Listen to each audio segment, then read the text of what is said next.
今集我哋 Mia 就會帶大家去睇睇入咗伙一個超過10年嘅屋苑，佢就係位處於中山坦洲喺2012年開售嘅雅居樂約克郡。雖然佢個位係中山坦洲，但係當年嘅發展商宣傳呢，就係經常會提到橫琴呢個字眼，而以我所知道，亦都有買家係購買咗呢個盤之後，以為自己買咗橫琴嘅物業。而喺當年開售嘅時候，風頭咧係一時無兩噶，請咗明星，請咗地產界高層，請咗投資專家過嚟剪彩啦。可以話喺當年呢係吸盡咗一啲有意投資內地嘅人士嘅目光嘅。因為佢嘅宣傳咧係打出39萬起咧就可以投資一個有橫琴概念嘅項目。當然樓盤實際嘅位置係中山坦洲啊，要過去橫琴嘅話開車呢都要20分鐘噶。不過單係打住橫琴嘅一個輻射圈都已經夠吸引啦。10年過去啦，現時樓盤呢就面對咗一個內外不一嘅問題。內部嘅園林保養得好好，樓宇亦都保養得好好，但係外面嘅商鋪經營得好差。基本上住喺呢一度嘅住戶都唔能夠喺外面嘅商鋪嗰度揾到一間小型嘅超市去買餸㗎。買餸嘅話必須要去近遠嘅位置。而我哋嘅主持喺園林度拍攝嘅時候呢，亦都遇上咗港人嘅業主，同佢簡單咧傾咗幾句㗎，了解一下佢住喺呢一度，覺得喺生活配套上啊，去買嘢上係點樣解決，又覺得夠唔夠方便等等。咁接下來就交俾我哋主持 Mia 帶大家去了解一下呢個約克郡嘅外圍範圍，同埋睇完成個樓盤之後，到底我哋嘅主持又點樣睇呢一個屋苑呢？咁當然大部分人想知現時嘅二手價係幾多嘅。現時如果睇翻啲放盤呢，二手價最平嘅6000零蚊，去到貴啲嘅1萬零幾左右啦，即係個差距都頗為大啊！接下來就交俾頻道實況主 Mia 帶大家去睇睇呢個約克郡現時嘅情況，同埋睇完呢個樓盤之後，佢有啲咩觀感同感想呢？大家好，我係自家兄弟嘅 Mia。咁今日嘅話咧，Mia 就過咗嚟坦洲呢一邊啦。咁嚟到咗雅居樂約克郡呢一個樓盤啦。咁點解要過咗嚟呢一度呢？因為想同大家咧做一個2026年嘅一個實地探盤啦。咁講起雅居樂呢一個品牌咧，我相信好多香港街坊佢都唔陌生嘅。因為早幾年嘅話咧，第一批翻嚟內地置業嘅香港朋友啊，咁10個入邊咧，有8個都會揀翻雅居樂呢一個品牌啦。畢竟咧係老牌嘅粵派房企啊，口碑啦同埋佢嘅實力都係有保障嘅。咁約克郡佢係一個超級大盤嘅一個樓齡王級別嘅單位啊，2013年入伙嘅一個樓盤啦。咁計落去到依家嘅2026年已經係有成13年嘅一個樓齡啦。咁講起呢一個小區啊，咁當年係出咗名嘅麵粉價啊。當年買樓嗰陣大家都話佢好貴嘅，但係依家轉頭望翻轉頭呢，真係唔知當年冇買到呢個小區嘅朋友係福定係禍啦。咁成一個小區一共有大約2800套單位嘅，係一個巨型嘅社區啊，樓齡咧係超過咗10零年嘅。咁今日 Mia 就帶大家入去睇下呢一個13年樓齡嘅一個屋苑，咁佢依家究竟又係點樣嘅？好，咁依家 Mia 就入到嚟佢嘅一個小區園林入邊啦。咁佢呢一度嘅安保系統都算係幾咁嚴格嘅。佢一定要問你入嚟做啲乜嘢啦，又要登記啦。咁啱好呢 Mia 有一個朋友住喺呢一度嘅。如果唔係嘅話咧，都入唔到過嚟啊。不過咧，我已經係有成5-6年冇過嚟揾佢噶啦。好老實講啊，同5-6年之前咧係冇啲乜嘢分別嘅，冇咩區別嘅。樓下咧之前啲商鋪係點，咁依家都係咁樣啊。咁陣間 Mia 會再詳細講下佢周邊嘅一個情況啦。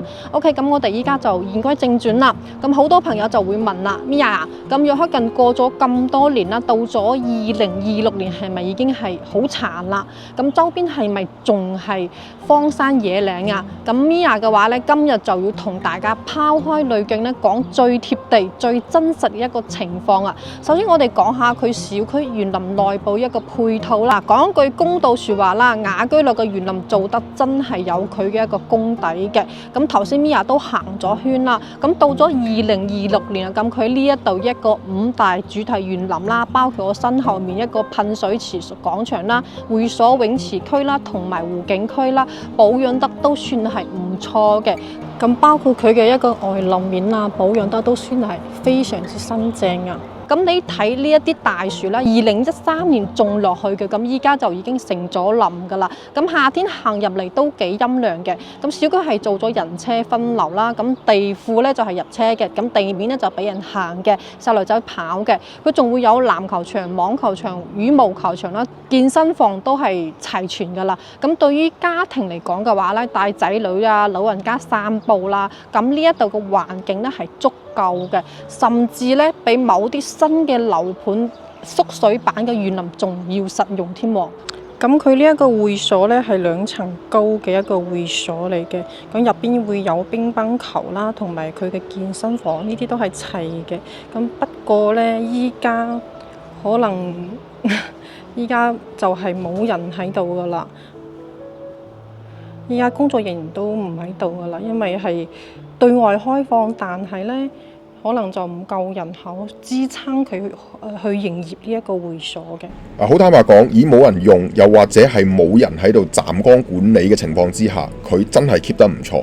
而大家見到呢個會所似乎係餐廳嘅位置呢，當年賣樓銷售嘅時候呢，就喺呢一個位置進行啊。好，咁我哋講完佢嘅好嘅一個部分啦，咁接落嚟嘅話咧，Mia就會講佢嘅一個缺點啊，特別係大家咧非常之關心嘅佢樓下啲一啲底箱啦，同埋周邊個情況啊。咁我哋先將鏡頭轉一轉過嚟先。嗱，咁呢一部分嘅話咧，就係佢嘅一個樓下底箱啦。咁呢部分 Mia要同大家咧交一個底啊。係呢一個盤最大嘅一個硬傷嚟嘅。咁首先第一個嘅話呢，就係樓下商業街係真實嘅一個情況嚟嘅。咁你望翻轉頭啦，2013年賣樓嘅時候呢，宣傳片係幾華麗嘅，話呢度係有英倫風格嘅一個商業街嚟嘅。咁到咗2026年嘅今時今日啦，講老實啦，呢條街係旺唔起身㗎啦。咁你依家落樓會見到有啲乜嘢呢？係幾間地產中介啦，同埋咧少量嘅一啲便利店啊，同埋一啲快遞驛站啦，同埋幾檔嘅一個小食店啊。咁想有啲似樣嘅連鎖餐廳啦，或者係麵包鋪啦，或者係大型一個生鮮超市，對唔住啊，樓下係冇㗎。咁佢點解會咁樣呢？因為呢一度嘅一個消費力呢，同埋人流支撐唔起啊。要麼呢係喺珠海返工嘅，要麼呢就係港珠澳過嚟度假嘅。大家落樓都係買包煙啦，買支水啊就夠㗎啦。咁認真想買餸啊、行街啊，你都係要揸車或者係搭樓巴車去到珠海南屏嗰邊嘅，所以對於追求落樓就有商場啦，成條街都係有餐廳嘅啲朋友嚟講嘅話咧，呢度暫時咧就係滿足唔到你嘅。嗱，呢啲全部都係吉鋪啊，都係冇開業嘅。第二就係周邊真係冇其他樓盤夾埋一齊嘅嗰種繁華感啊！咁你望下四周，約克港其實咧係一個幾獨立嘅一個位置嚟嘅，佢係靠住珠海大道啦，同埋港澳高速嘅一個交匯處嘅。咁周圍係咩呢？係村屋啊，係農田啊，甚至你有啲廠房同埋呢啲物流園啊。咁你放眼望落去啦，左邊同埋右邊都冇咩大型嘅屋苑啦，同埋一啲成熟嘅一個商業街啊，夾埋一齊嗰種繁華感嘅。佢就好似一個巨無霸獨自企喺嗰度啊！咁呢個情況帶俾你嘅係有啲咩缺點呢？就係你隔離冇得行啊！咁你食咗飯之後，可能想出去散步啦。咁你除咗喺小區入邊行咧，你出到門口其實係冇咩好行㗎咋，冇街市，冇宵夜檔。咁你想出去食餐好嘅，或者係睇戲啦，絕大部分情況之下呢，你係要揸車啦，或者係要搭車先至係可以嘅，冇得話行出去就到㗎。第三都要提下交通啦，同埋噪音嘅一個痛點啊。咁雖然咧佢呢度係近珠海大道啦，翻去珠海啊或者係去港珠澳大橋係快嘅，但係正因為係咁啊，咁靠近港澳高速同埋珠海大道嘅呢幾棟呢，尤其是係低層嘅單位啊，係會聽到呢一個車聲嘅。尤其是係到咗夜晚大貨車多嘅時候呢，如果你係睡眠淺嘅話呢，揀單位嘅時候一定要揀內園入邊啦，或者係高啲嘅背向住高速嘅嗰啲嘅。係啦，咁另外嘅話呢，如果你係冇車，係要靠主要呢幾班業主巴士嘅話呢，雖然話係半個鐘一班車去拱北啊、去南屏啊，但始終呢就唔係自己話走就走咯，等車都要有少少耐性嘅。總結翻啦，到咗2026年啦，約克郡俾人嘅感覺呢係咩呢？就係入到小區入邊呢係一個大花園嚟嘅，安靜啦，空間大啦，住得係舒服嘅。但係呢，一踏出小區嘅門口啊，佢就會回歸到一種原生態啦，比較安靜啦，甚至係有嗰種與世隔絕嘅一個狀態嘅。到邊度買餸啊？我有時我仔車我去買，如果你近嘅就去港生啦。港生啊，即係港生去好快，即係5分鐘車。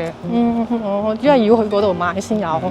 嗰度有超市啊，好多間超市。要揸車5分鐘。唔係你搭嗰啲村巴都有半個鐘頭一班。即係樓巴車。係啊。喺門口嗰度坐就得啦，係嘛？1蚊。1蚊雞。翻嚟又1蚊。係啊，因為我頭先我行咗一圈去周邊嘅話咧。你啱啱嚟㗎？係啊，啱過嚟啊。我行咗一圈，佢周邊樓下啲商鋪係冇嘅。呢度冇嘢賣啊！呢度最唔好係呢度啊。不過佢如果出公北啊嗰啲車係幾好，點對點啊。係。即係如果你想落樓就有超市，呢啲就冇咯。冇㗎呢度。嗱，好認真講啊，1蚊雞可以車你去5分鐘左右嘅一個位置啦，跟住俾你去買下嘢，作為一個購買生活用品之用嘅一個穿梭班咁計呢，其實算係咁噶啦，即係管理上或者呢啲穿梭班嘅安排都算係非常唔錯噶啦。Mia 同呢位港人業主閒聊期間呢，就發現原來呢業主嘅仔啊，咁都係成年人士啦，就喺澳門嗰度工作嘅。咁其實坦洲呢一邊咧，亦的而且確有部分嘅澳門人啊，係喺澳門工作，但係咧就住喺坦洲，因為咧坦洲呢邊樓價咧係比珠海嗰邊平一截。咁當然亦都有啲人咧係會選擇租啦。而剛好咧 Mia 自己嘅朋友其實住喺呢一度，亦都喺澳門嗰度翻工㗎。嗱，呢度除咗有接你去買餸，即係近少少位置嘅車以外咧，亦都有去港珠澳大橋嗰邊啊，即係俾你係過關翻香港啊等等都有嘅。最後我哋聽一聽 Mia 咧睇晒成個樓盤，有優點有缺點，聽下佢點樣評價呢個雅居樂已經入伙13年嘅項目約克郡啦。好啦，咁我哋睇完入邊啦，又睇咗出邊啦，咁 Mia 咧就幫大家總結翻句心底説話啦。咁到咗2026年啦，雅居樂嘅約克郡呢一個盤啦，用一個詞去形容啊，就係咧內外反差啊。佢嘅入邊咧係豪華嘅。13年嘅樓齡咧，算係保養得非常之唔錯噶啦。園林大啦，泳池亦都係非常之闊嘅，單位實用啊，一家人住咧真係好舒服嘅。咁呢個亦都係佢一個底氣啦。但係咧，佢個出邊真係就麻麻地啊。咁樓下係冇繁華嘅商業街啦，周邊亦都係冇成熟嘅一個商圈，買餸都要行出去遠少少，要揸車啊，揸車7到8分鐘嘅一個時間啦。出門口係冇得行街嘅。咁呢個亦都係佢一個現實嚟嘅。咁講翻大家最關心一個銀包問題啦。咁頭先我都睇咗一下地產中介放盤出嚟嘅二手單位嘅價錢啦。咁大概咧就係55萬係可以攞低2房啦，68萬嘅話咧就係可以攞低102個方嘅3房啦。咁計落去嘅話咧，一個方嘅話都係6字頭啊。即係你喺珠海擺2房嘅錢啦，咁喺呢一度嘅話呢，係可以買到4房加大露台嘅。咁正所謂1分錢1分貨啊嘛，平一平嘅原因，貴一貴嘅道理啊。所以 Mia 呢嘅中肯建議就係，如果你係呢兩類人，一類人呢，就係喺珠海返工啦。或者係有車一族嘅，想揾個安靜大空間嘅睡房啊。另外一類嘅話呢，就係退休嘅長輩啦，中意園林大嘅，又唔係好中意出街嘅，只係想揾個地方嘆世界咁樣嘅呢。咁約克郡依然係坦洲嘅一個性價比嚟嘅。